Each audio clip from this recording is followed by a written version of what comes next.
Good evening and welcome. Welcome to my live stream. Fight CPS and stop taking our children. I'm Bob Pace. I'm your host. And I too have been a victim of CPS. And I'm here to help you all. I've been on here for over 19 months. And I've been on here twice a day.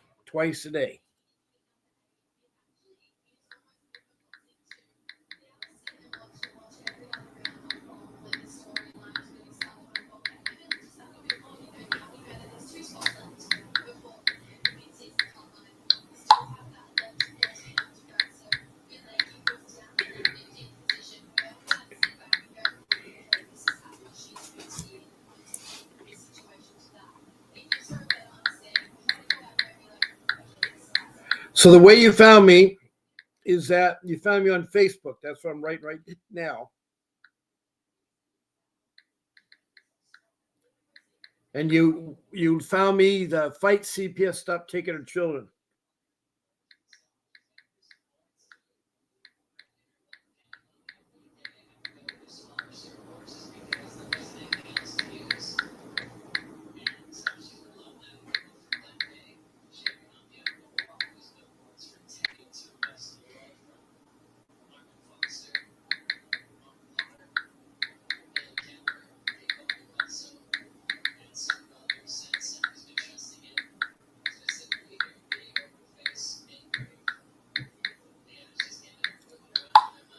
Okay. With that being said, it's a warm welcome. It's Memorial Day weekend. God bless our armed forces and our first responders and what they've done for us. This is a day to remember them. Without our fighting men and all the wars that we served, we wouldn't have the freedom that we have today. Today was the Monaco Formula One race and also the Indy 500, two important races. And then on top of that, I'm watching the World Surfing League in the Western Australia at the Margaret River. And it's been the girls' heats surfing right now. So I enjoy a lot of things. As you can see, surfing is one of my strongest ones, and car racing is another. And I also enjoy trying to help you all fight CPS. Now, for a lot of you that may not know what CPS is, which I can't believe, but anyway, I didn't know what it was. It is the Child Protection System. That's what I call CPS.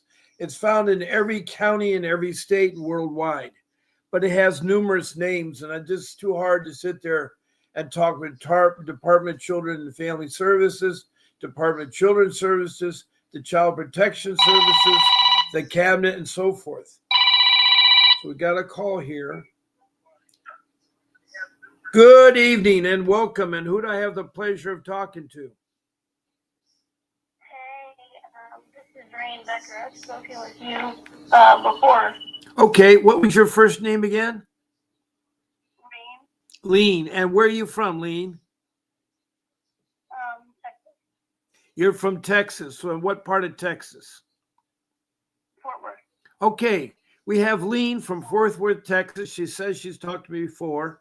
And welcome tonight. And do you have a story to tell or a question to ask me?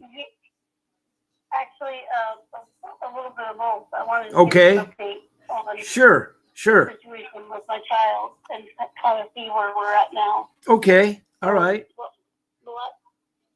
The last time I spoke with you, just to give you a jogger, because I know you speak to a lot of people, is that my child has a lot of medical issues, and he was getting seizure medicine by the doctor, and they said he didn't need the medicine, and so they're trying to stick me with Munchausen syndrome, and my child's being abused in foster care. That is tough. How did the story start with you? And it's Rain I'm talking to, right? Rain? Yes. Hello, actress 511. Good to see you again. We have Penny Joe in here. Is that you, Penny Joe and Rain, the same people? No, that's my friend. Oh, well, tell your friend I'd love to teach her how to surf.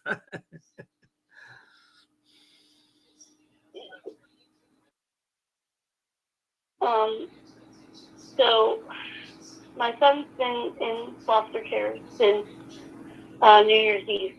Well, how did it first start? Did the CPS come knocking at your door, or did you go to them, or how did it happen? No, the school nurse said that she had never seen him have a seizure at school.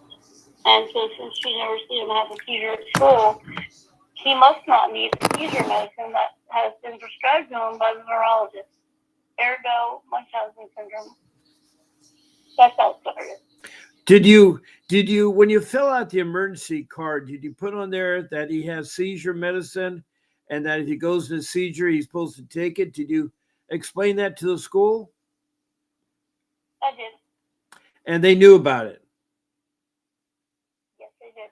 And why would the nurse call CPS because your child is going through seizures and needs his medicine? Wouldn't she call 911 and maybe talk about getting No, medical she people called- there?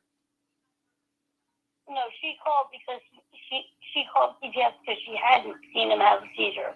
So according to her, because he hasn't had seizures at school, he must not need the medication. And is this nurse a licensed nurse? What kind of a nurse is that? That's an idiot statement to say. I agree. But that's why I am where I am today, because of that one phone call.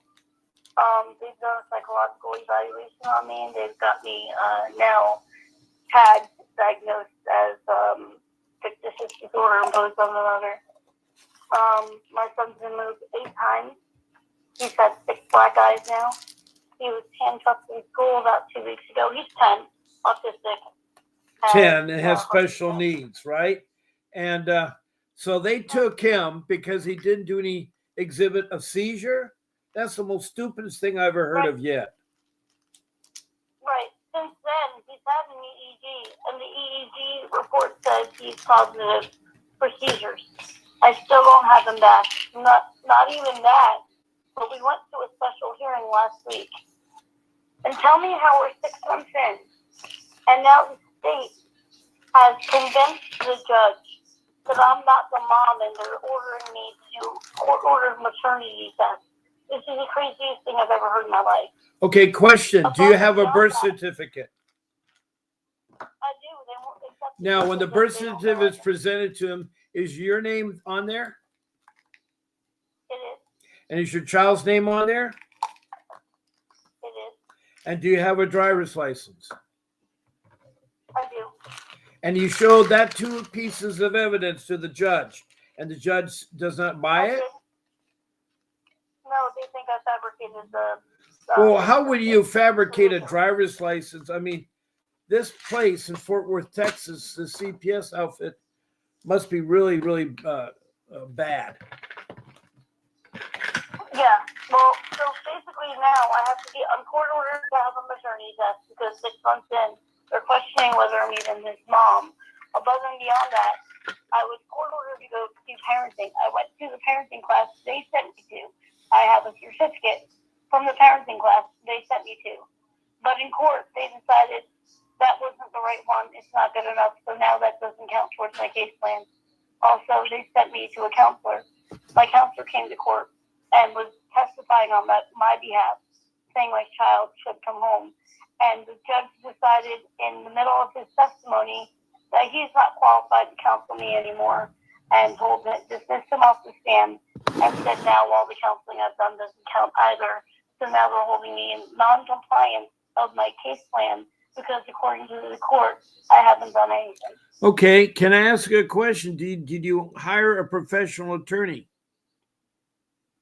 I have a court-appointed attorney who's doing just enough. He's not on my side. Yeah, that's the problem. Your problem is you're dealing with a corrupt agency that wants to make money off your son, your 10-year-old son, because they get additional money. Not only do they get the $20,000 a month for having the child in their custody, they get another $10,000 because he's special need. So they're getting $30,000 a month for that child. And, it's really sad because that's all it is. It's all about money. And when you have to use a court-appointed attorney, all you're listening to me, That may be nice and dandy. It's cheap, but they're not going to fight for you. They're not trained in juvenile law, family law, or dependency law. They are hired by CPS. They work for CPS. They're case loaded, meaning they have 30 or more clients, so they don't have time for your case. They're barely going to make any effort whatsoever. It is a waste of time to use a court appointed. You either have to make them work, kick them in the seat of the pants, or tell them they're fired and you'll file a lawsuit against them for negligence. Also, you'll call the capital. And in Texas, the capital is what? San Antonio? Austin. Okay, Austin. So you'd have to call the Austin bar, state bar, and say you want to make a registered formal complaint against the attorney such and such, and they'll lose their license. It's a real threat. I need to figure out how to get in front of a different judge, because this judge is absolutely biased and wants to bury me. You're going to have an attorney. Now, you can change the judge, but you got to have a fact finding. You got to find out what he's done wrong. And then you're going to have to go out there and get an attorney that will change the venue. But whoever you're stuck with, you're stuck with. You can go up to higher ups. That's the problem. Right now, I mean, you can go to Austin again and report that you have a bad judge and you want to file a complaint. Yeah, because if I keep going the way I'm going, there's no way I'm not going to get my son back. No, the way you're going right now. Again, I want to say hello to Penny Joe. I have no idea where you're from. I assume you're from Fort Worth, Texas, like your friend is here, Rain. And so you and Rain are probably from Fort Worth, Texas. And I'm glad you hear the supporter. Hello, Actress 511. I know I've talked to you before, and I can't remember where you're from. And thank you for appearing here, Actress 511. And then Kelly Fisher. Hi, this is Kelly from Chicago. Thank you for telling me where you're from. I appreciate that, Kelly Fisher. Okay, Actress 511 is from New York, and that is great. I get that. And so what I need to do right now is put up one of the ways that you can interact with this live stream. Some of you do it already by texting me a message. The text a message, it can be a comment or it can be a question. It should pertain to CPS. Please state your first name, your city or your county, state, and country. Also, please tell me about your CPS case from the beginning to where you're at. From the beginning to where you're at.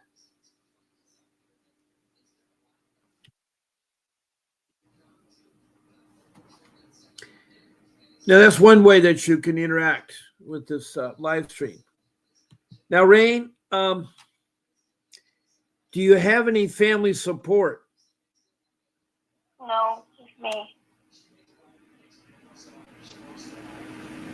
Yeah. I remember Actress. Yes, she has.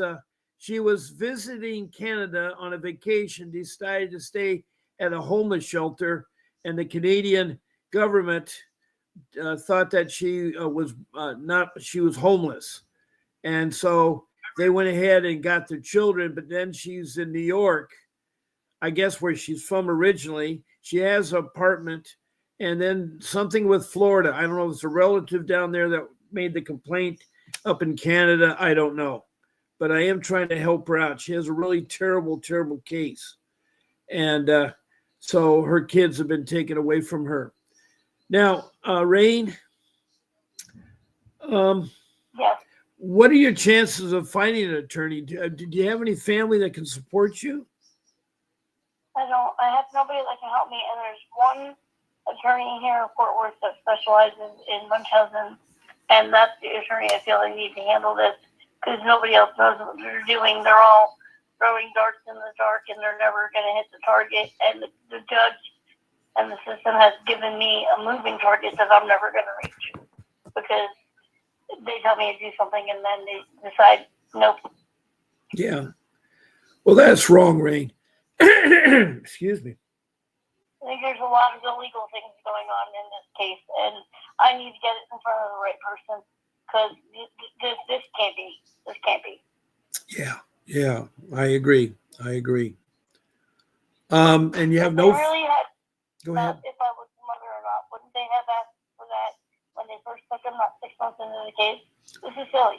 Well, as I told, that's one of my rules. Rule number 5 is you make a copy of all your documents and put it in an envelope and keep it with your rule number 2, which is the notebook of all your documents. And that way, when they sit there and question you, you pull out the driver's license and you pull out the birth certificate of the child. And were you married at the time? Yes, I was. But he took my last name, so. Well, that is fine, but your marriage license will show him as the father and you as the wife. Your birth certificate, you can bring your own birth certificate, and then your child's birth certificate. It'll show the names on there, and your driver's license with the picture will back it up. If you have a passport, that's even better yet. I don't have a passport. Yeah, okay, okay. Well, with your driver's license and your birth certificate, you can prove who you are. I understand they're just not accepting it, so now I have to go do maternity testing, which is fine as long as they swab the right child. With as much corruption that's going on, I don't know that they're gonna actually swab my kids. They might bring somebody else. I don't know. I'm so worried here. Yeah, I understand. Can't trust anybody. Can't trust any players in this game at all. Oh boy, that is tough. I do want to say another way of interacting with this live stream is be a guest on my live stream. You can email my show producer, Grace at vincentwdavis.com, with one of my 14 times I'm on. Now, I'm on Monday through Friday from 10 a.m. in the morning, and on the weekends, I'm on at 8. And then I'm on at 7 p.m. every night. Those are all 1 hour live streams, and it's from the West Coast of California, Pacific Standard Time. And I'd like very much for you to be a guest. I can take up 9 of you at one time, and then you all can talk about your case. So that's the second way. And she will send you a link to get on. I'm on StreamYard broadcasting on YouTube. And the name of the room again is Fight CPS and Stop Taking Our Children. And so you just send her one of those 14 show times that you want to be on. Bob's Sunday morning show, Bob's Friday night show, and she'll get you on. She will get you on. Now we're talking to Rain here. I'm also doing my introductions of certain things here. A third way I have is you can call in at my number, 626-698-0990. That's what Rain has done from Fort Worth, Texas.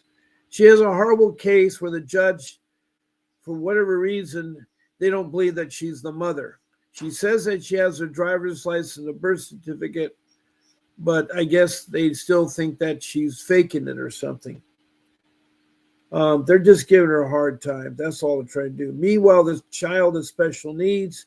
So besides the $20,000 a month that the state's paying the child protection system in Fort Worth, Texas, they're paying additional 10%, $10,000 because he's a special needs child. So that's $30,000 that CPS is getting from the state of Texas. And it's $1 trillion business. Money flows so much easily from the federal government to the state, then out to the local county government. And it's really, really, really sad because all it is about money. They love the fact that her son has special needs. They can take advantage of the parents. If the father's not involved, they even do worse things. They take advantage. And it's hard because she's bringing up a 10-year. Do you have other children, Rain? Do you have other children? No, Okay. I first other sister, but I placed them for adoption. Well, I'm sorry, say that again. I said I've given birth to other children, but they were placed for adoption. They're all adults now, so. The children that you had birth with, were they out of a relationship of love? I mean, how do these children get produced? I'm sorry? Well, Why were the children put up for adoption right away? Actually, I don't really know if it was right away. I had a severe head injury about 11 years ago, and I don't remember anything prior to that. So there's a lot of information I'm not able to give because of my head injury. Do you have a mother and father? Not involved, no. But you did have a mother and father. Were you once a foster child yourself? Not that I know of, no. Okay, all right. Because sometimes they use what's happened to foster children against them later in life when they grow up and have children, and they try to take away their children too. That is tough, Rain. You don't have family members. You don't have a man in your life, somebody that can help you with your 10-year-old son. You have a crooked judge. You have a lawyer that doesn't do anything, and you got a crooked child protection system there in Fort Worth, Texas. That is tough. Now, I've talked to over 23 countries, including the United States, and I've talked to every state in the Union, including Washington, D.C., which is not a state.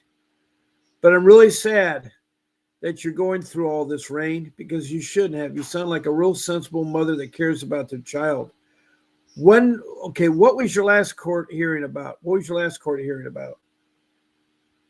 On Thursday, we had a special hearing, and my attorney did advocate for a monitor return, and the judge shut it down immediately and said she wasn't going to hear anything about a return because she doesn't even know the child is mine.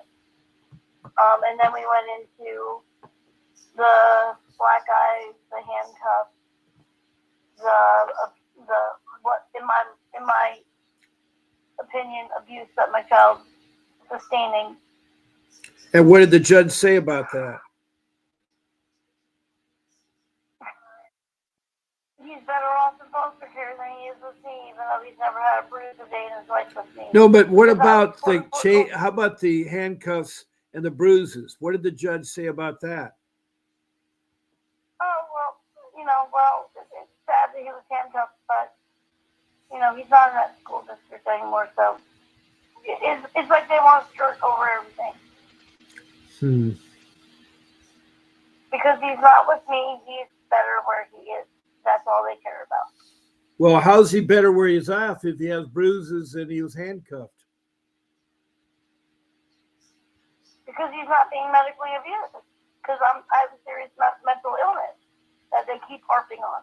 Oh, you say they say you have a mental illness. Now, what medical doctor has testified in court that you have mental illness?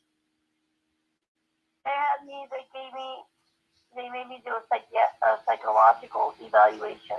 And what did the psychological doctors say in court? She never came to court. Well, that's called hearsay. That's called hearsay. The evaluation is not valid in court. That's called hearsay. If a doctor has found you with a mental problem, they have to be in court to declare in person, because otherwise any written document is hearsay.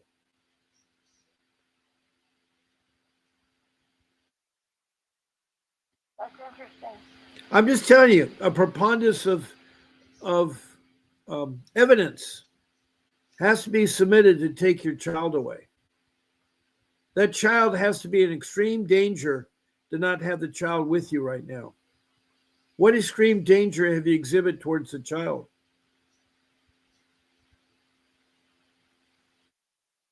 Do you beat the child? No, it was all about the Do you hurt the child? I mean, this is the thing is that CPS are so corrupt, they take children no matter what. It clearly says in CPS's manuals, no matter what state or country you're in, that there has to be extreme danger to take a child into custody. Because the parent maybe has tested positive with drugs, or because a parent maybe didn't change the diapers right, that doesn't mean a child is taken away. It's a case of where it's actually abuse, where they will take a child away. Like a parent tortured the child. The parent allowed the child to be have sex with other people. I mean, there's lots of things that could be taking away a child. But because the nurse said that you that child never exhibit seizures, and why do you have medicine for the child? Hold on one second, Rain. Hold on one second here.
The only medical.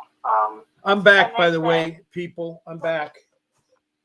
When when the CPS came out, they did my interview or came to my home. They left, and they left my child with me. 3 weeks later, they showed up at my house with a sheriff, and they said, he's in imminent danger, we take him. No, if he was in imminent danger, why didn't you take him 3 weeks ago? It makes no sense, none.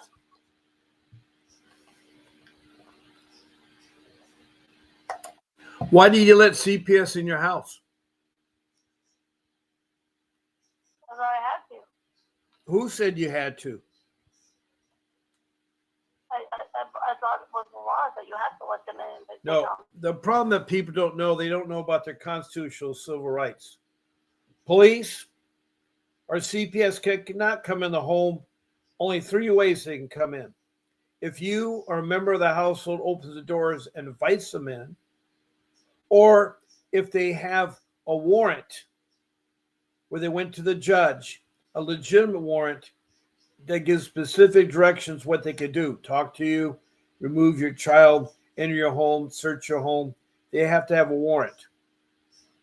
And a lot of fake warrants are out there. CPS use a lot of fake warrants. And 3, if there's endangerment to the child. Let's say there's a fight going on between 2 people and a child's caught in between and being hurt. They're going to bust in. They're going to bust in. So which one of those 3 things happened when they came in? They asked you and you said, oh, I thought they had to let them in.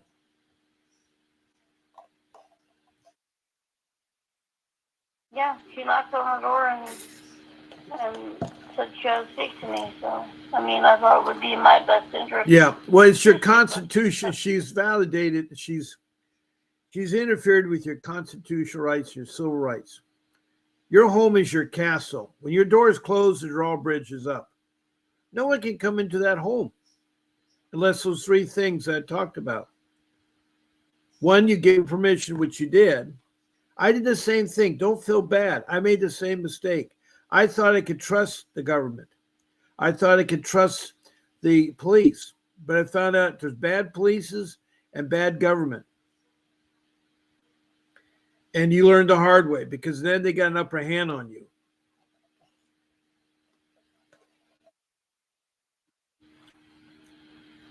Also, they know you don't have the money to fight them. So they're hoping you take their court-appointed attorney. Yeah, I just don't know what to do at this point. There's got to be a way to turn the ship around. I cannot allow this child to be gone. He needs me. I need him. This isn't right.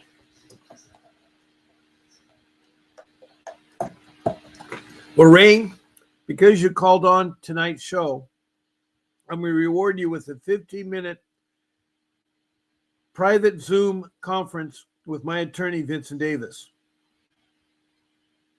He has 39 years of fighting CPS.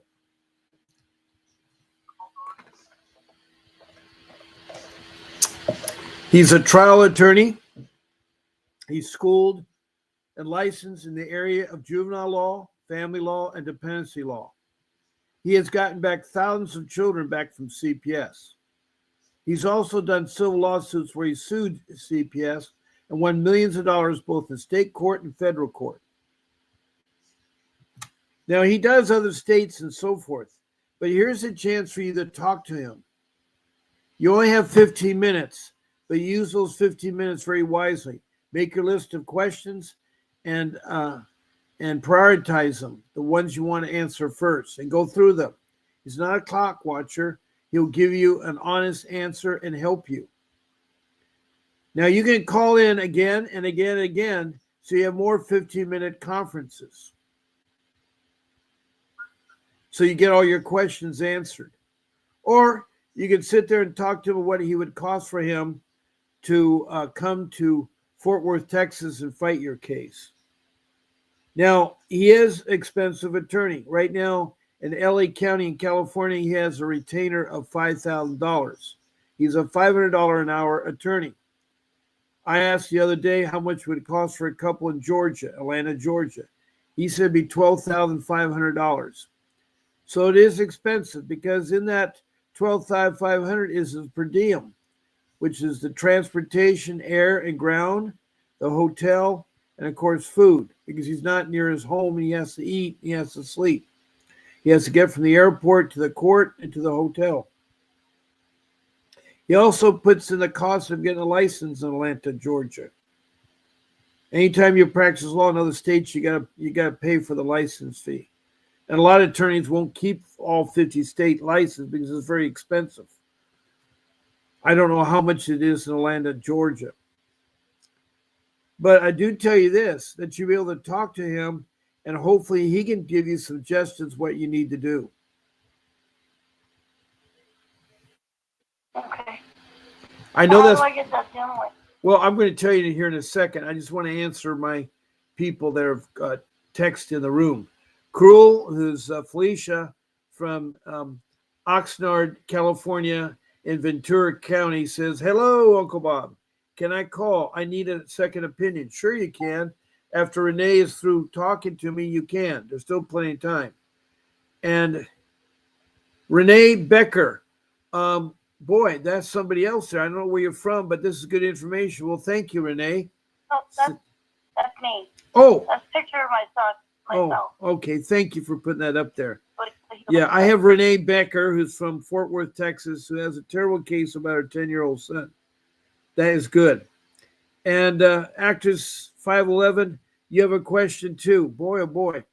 I wish all you guys could prearrange to be on my show as a guest, because I could take Cruel and Rain and Actress 511 could all talk at not once, but take turns talking on my show. But that's okay. You can still do that down the road. Now, what I'm doing with Rain is that I'm going to tell her that if she wants to talk to Vincent Davis, and I'll have to verify that she did talk on my show, she called in on my phone number. You can either be a guest on my show or call in to my phone number. All I need to know is your full name, your email, and your phone number. Those three things. You just text it. You text it to 626-698-0990. And you text it in to me. Okay. And I will help you. I will help you. Also, you have to understand, everybody, I'm on twice a day, so don't panic. If you can't get what you wanted done today, you can talk to me tomorrow. Tomorrow I'll be on at 10 and again tomorrow night at 7. Now, try to stick to those times. I will tell you ahead of time if I'm going to change the times. But I never miss a day yet. That's 19 months. And over 1,700 some people I've talked to. And so not only from the United States, I have a lot of people from around the world because I try to help everybody. Because I care. I care so much about you. I wish I was like Elon Musk and was the wealthiest guy around, that I could send money to you and have Mr. Davis go to all your places and help you with your children. It's really tough. It really is tough. Money is really tough with most people like myself and you, because when it happened to me, I'd lost my job at age 60 in 2010. And for 5 years, I had to fight CPS with false allegations coming from my wife's parents and her sister and brother. And that went on for 5 years. And like a fool, the people that are investigating got a hold of the police, and then they tracked me down. Like a fool, I let the police talk to me coming back to my home and open it up. I should never have done that.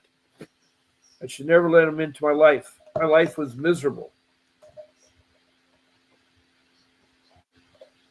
Not only that, the police did criminal charges. They were later dropped, but they do a ploy. They charge you with so many charges, and they hope that you settle.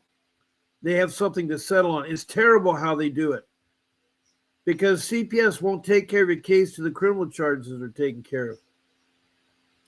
And all they did, they charged the same thing that CPS did, but they added something else. They called sexual charges. They put that as a trading card.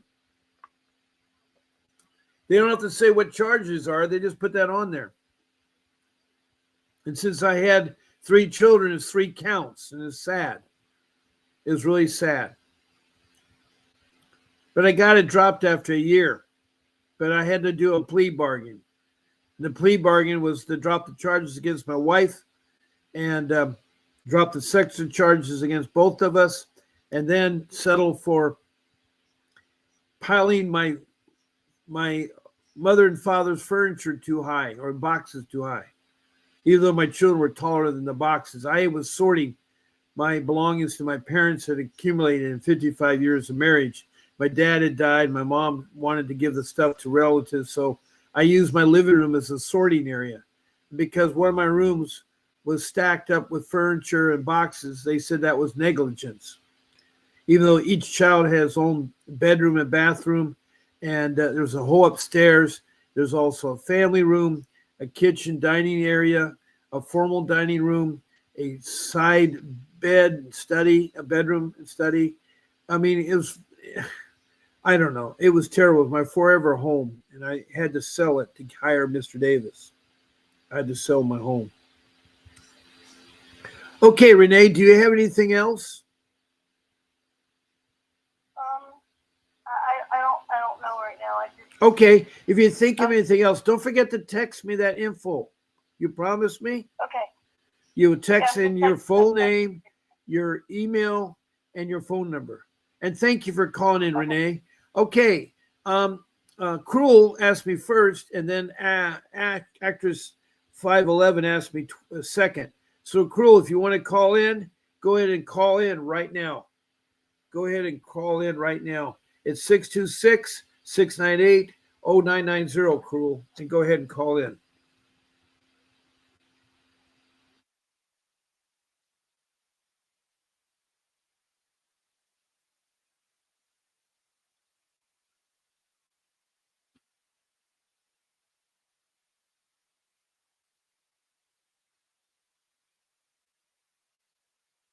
Thank you, Renee Becker. You're really good at what you're doing.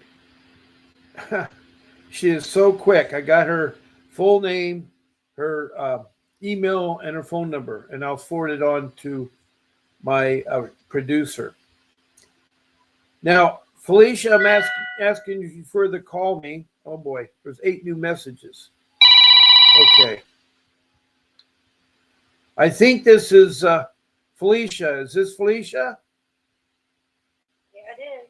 That's great. I recognize area code 805. That's Ventura County. What is your question, Felicia? Okay, so I came across a screenshot of a conversation I had with my stepmom, who was caregiver, for my dad. And I read the screenshot over again, and I was thinking, yeah, they had claimed that they never retaliated, they never alienated. Can you speak up a little bit or turn your volume up, because I can barely hear you, Felicia? You said you came across something that Mr. Davis said or did?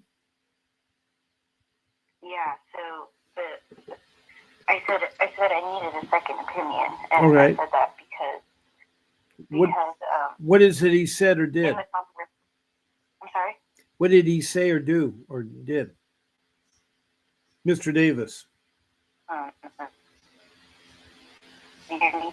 Yes, I hear you. What did he say or Can you do? hear me? Yes, Oh I my do. God. I can hear you.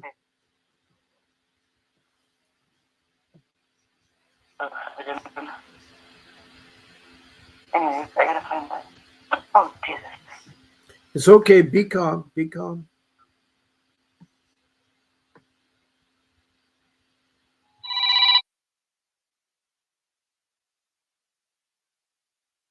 Just be calm, Felicia. Yeah, I'm sorry. Welcome back. Enough to be there. So, what can I do for you? How can I help you? Okay, yeah. So I came across a screenshot of a conversation between myself and my stepmom, and it seems like I didn't want to admit it because I think that my dad and my stepmom really did alienate me as much as people like parties have explained. I just found that things like that I don't think twice about because it's my family is on my side. But um, so here's what it says. Can you still hear me? Yes, I can. Okay. So my stepmom says her name is Missy. So Missy says you don't have to let you see the kids owe you anything. So rude to me. Visitation will resume next Wednesday and only once a week. Visitation until your visitation with the agency is reinstated.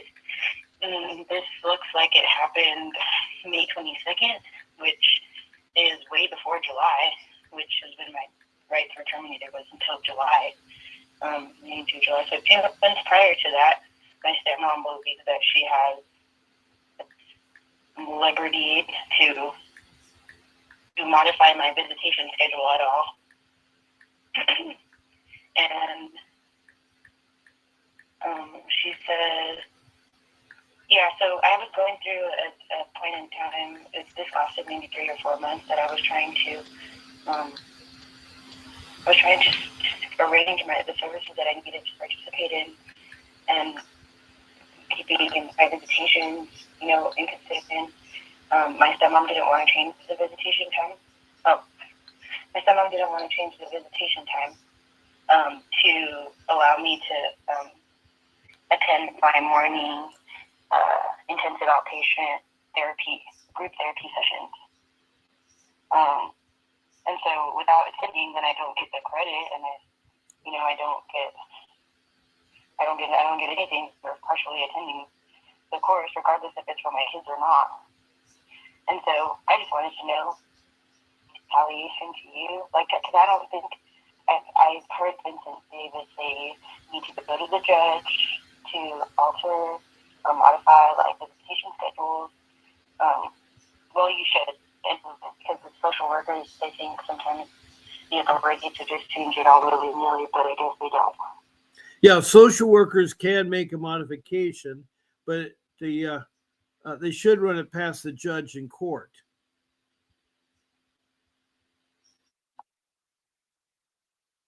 I know what I was also suspicious is when I called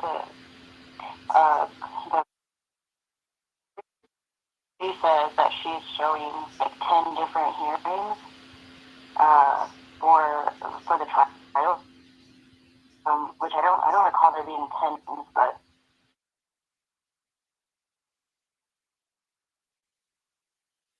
I'm confused or something, but it just seemed fishy to me that not only do they not want to give me the transcripts, but I could see how the conflict could be that it's a lot of content, and they just don't want to go through the hassle of writing that to me, which I would assume that this would be solved with a digital copy. But they're making that difficult as well.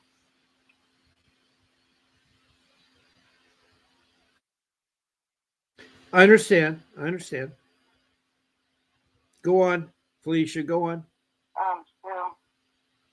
So I've been looking through more screenshots of conversations between. I really never. I could have, if somebody asked me about my stepmom and our relationship, said that it was great, that she was awesome, that, I always said, like, I had the best example of a stepmom. In my opinion, she had been great. She was like 4.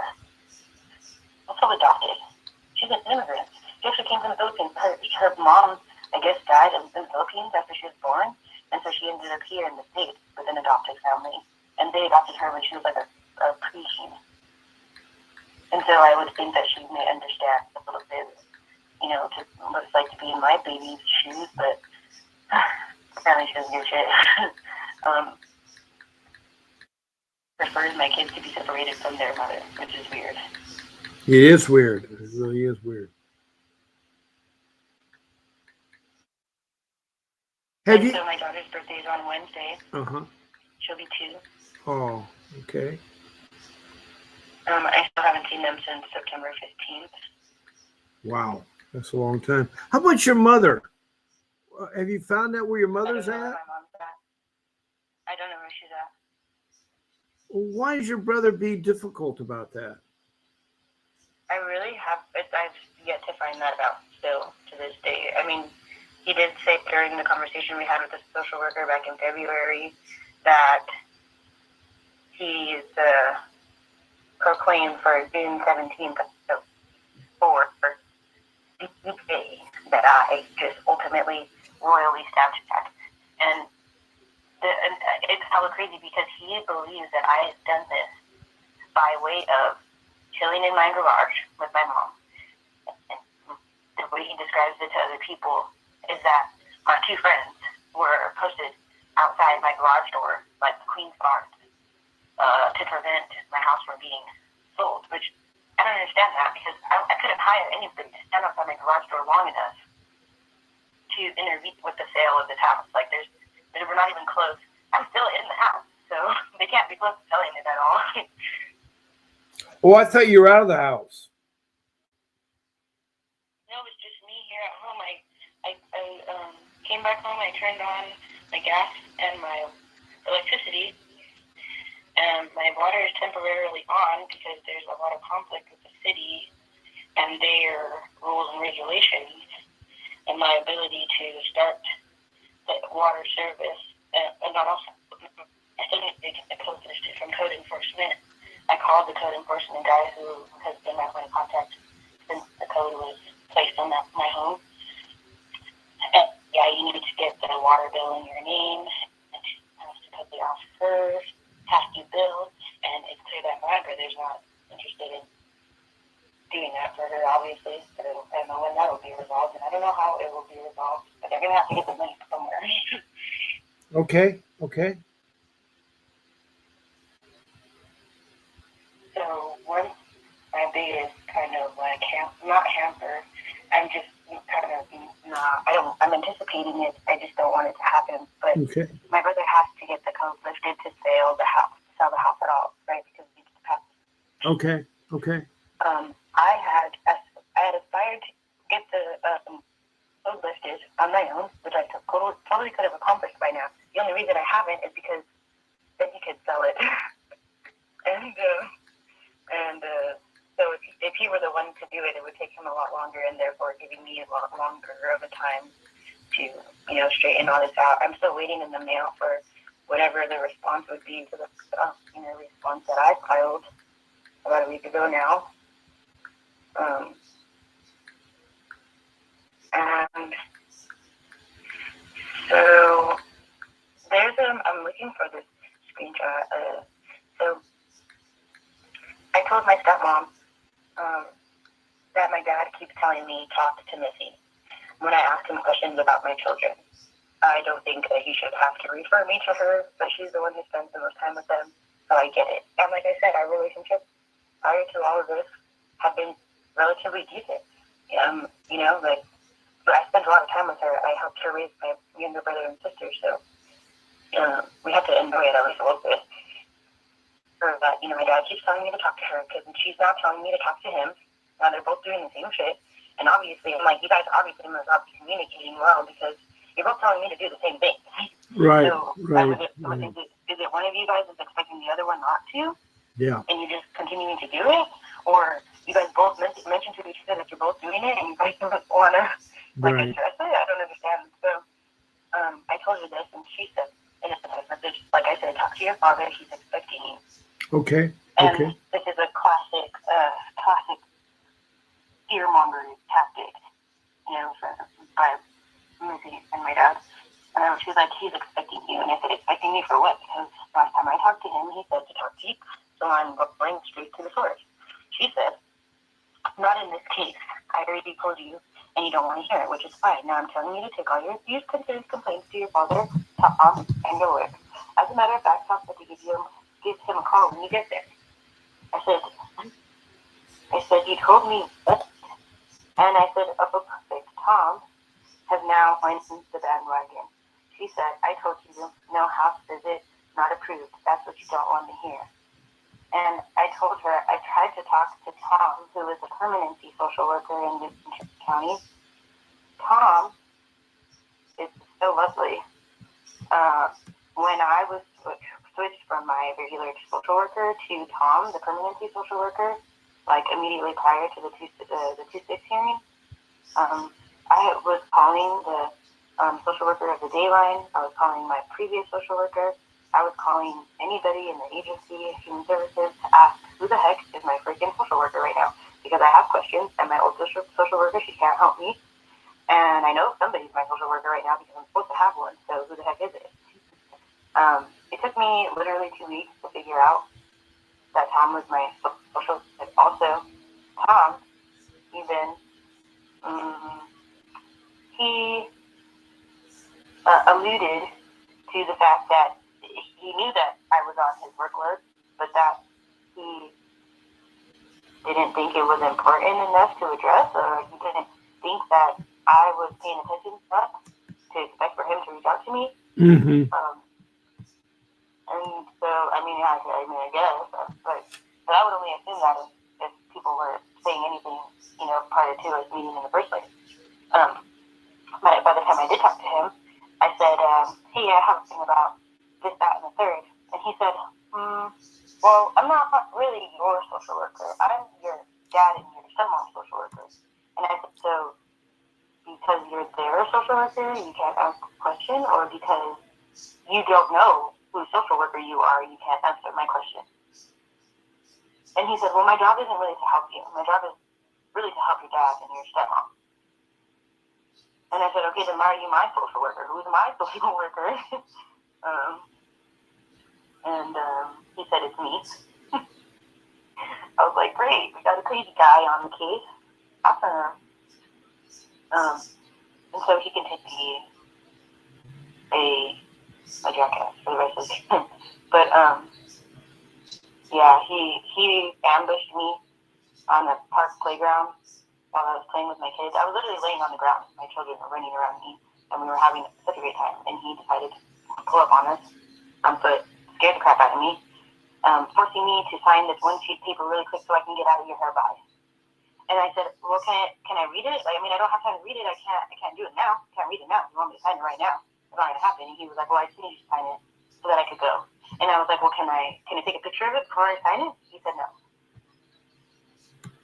And so what I did was I signed my baby's educational rights away without knowledge. Oh boy, that's not good. Yeah, and I did that on Valentine's Day last year. On that Valentine's Day was the day that my social worker at the time decided to serve me with the papers for the 2-6 hearing. She gave me the manila envelope. Didn't said, here are your papers. This is your paperwork. And I said, okay, thanks. I threw it in my diaper bag. It was at the beginning of our visit, so I had just got this, and I had just gotten them into my arms. And now she wants to, I'm not an octopus. Yes, so, yes. Yeah, I was like, okay, whatever. I could see how she may have wanted to try to push my peas and try to get me to react in a certain way. But I was like, Yeah. I'm gonna have to compartmentalize this and just put this on the back burner because I'm here to see my kids. I'm not here to talk to you. Right. Well, let me do this. Is it close to the end of it? In fact, it's after 8 o'clock. So it is okay. I'm glad that I'm glad you called it. I'm glad you. That happened to me too. And I told my Yeah. social worker at the next CFTM meeting, I'd like to address this because my time with my kids is not meant for her. She's got already time. She's got enough time with my kids, and so she doesn't need to interrupt mine. And it shouldn't be okay for her to feel like she could do that, or Understood. feel like Yeah. I'm going to listen. Right. Well, Cruel, Felicia, I do have to go because my time is after 8 o'clock, and I don't mean to cut it short. But I don't think it's about my little brother. no, we can talk about that another time. Here, Cruel, you can call in tomorrow morning at 10 o'clock tomorrow morning or at 7 o'clock tomorrow night. But I do have to go. Now, some of you that were trying to call in, actress 511, can you, okay, Felicia, can you stop talking? That he ran into, he's 23 now. I guess he was at a bar, which I never. Yeah, Felicia, can you stop? Okay. About my little brother Yeah. at a bar. Felicia, I don't know if you can hear me or not, but okay. Hey, my mom knows your older sister. And he's like, what, Okay. what do you mean? Felicia, I gotta go. I gotta go. Felicia, hello, Felicia. I'm sorry, Felicia. Cruel, I had to end the call because it's after 8 o'clock. And Brown, I know you missed me today from Lexington, Kentucky. I'll be on again tomorrow and tomorrow night. And Actress 511, I'll answer your question. I know you're here, but you can call in tomorrow at 10 o'clock Pacific Standard Time, 10 o'clock, or tomorrow night at 7. Or all of you that want to talk and have questions, try to be on my show as a guest. I can have 2 or 3, up to 9 people as a guest. So, Cruel, if you want to call back, Rain, if you want to call back, Actress 511, Brown Recluse, all of you can call in and schedule to be on my show tomorrow night. All you have to do is email my show producer. It's grace@vincentwdavis.com. It's grace@vincentwdavis.com. But I do have to go. I want to thank you all for listening, for calling in. I know I probably didn't have the right solution. As I say, I care about you, but some things I learned today is you don't let people in your home. You don't let strangers in, including CPS or the police. You don't talk to them. You must have an attorney present, and you must make it. If you're going to take a court-appointed attorney, you must make them work. Okay? So there'll be a brief message from my attorney, Vincent Davis, when I end my show. So God bless you all. I do have to go. Keep fighting for your children, and good night. A vivid picture is encrypted in your mind as the critics get in line like they're witnessing a crime. But then you notice there's a shiver in your spine from the feelings of discontentment and bitterness combined.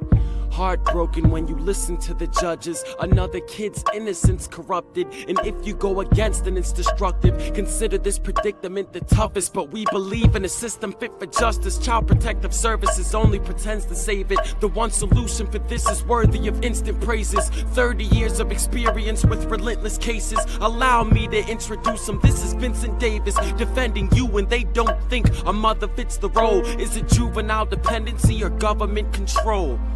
Observe the pain in their eyes. It's time for us to realize we are the last ones left. Put your